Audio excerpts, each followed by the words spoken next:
Maya gave me a heads up, so I did my own research. In past surveys, customers have wanted us to bring back the wrapping booth at Bloomfield's, but it wasn't cost-effective. With Angie's idea, we can give them what they want to get more of a draw to our mall without the costs involved, and it will offer us more reach within the community. Even without Ginger's pitch, Nick approved Angie's gift-wrapping idea without hesitation. He knew she'd be able to pull it off, and he loved how it would help the homeless shelter. He wasn't sure why he hadn't thought of it before. Nick knew Angie would get a boost of confidence from the idea. He couldn't wait to see her tonight to discuss it. His stomach dropped again. That was, if she showed up. Ginger handed over the proposal, and he signed off on it. On the way back to his office, Nick considered the tree-lighting ceremony. If he had told Angie about his job from the start, maybe she would have been okay with it. Now, he had no idea what to expect.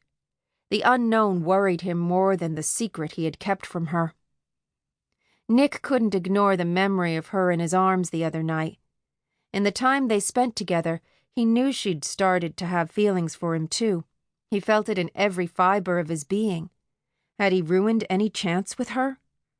A ping from his computer broke Nick away from his thoughts. He had 5 minutes until his next meeting. His day was packed with them. At least, he hoped they would distract him from his racing thoughts. Due to the tree-lighting ceremony, the office closed promptly at 5. City Hall planned the event, but it was close enough to the mall that most employees attended. There were food vendors and crafts available to buy before and after the ceremony.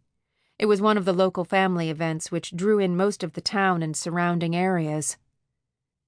Nick left work earlier than his dad would have liked to change into more comfortable clothes for the event.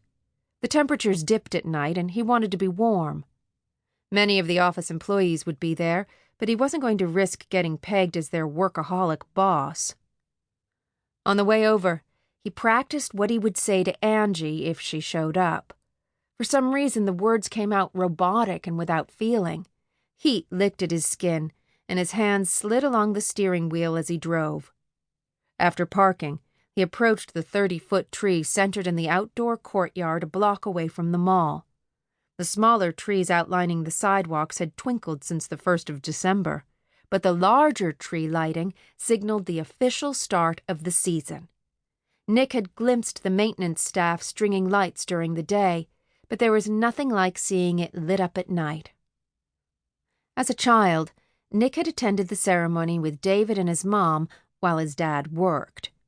In his younger years, Nick would stare at the lit corner office, trying to make believe his dad was with them. His delusions worked until his teenage years, when he wanted nothing to do with his parents. Then, after high school, he didn't bother going unless it was in a professional capacity. He would have continued that way if David had stayed in the company. Since then, he had avoided eye contact with employees or given a curt nod, something he'd unconsciously learned from his father. But this year, he wanted to be a part of this as much as they were. Nick walked around the area, stopping to look at the craft tables filled with decorations, ornaments, and jewelry. He spotted several employees and their families, Maya and her husband included. They were in line at the food trucks. There were already droves of people wanting to eat before the lighting. It was a part of the town tradition which he wanted to share with Angie. Within 15 minutes, the press of people around him started to grow.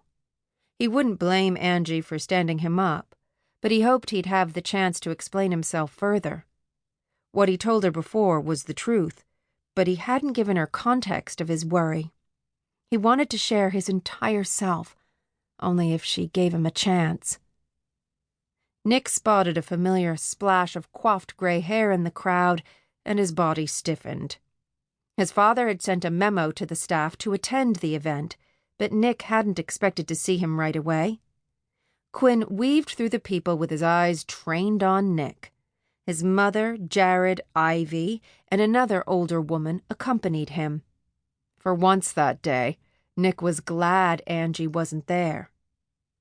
Nick's mother, Yvette, wore black pants and heels as if she were going to church. She always dressed up whenever she left the house, and tonight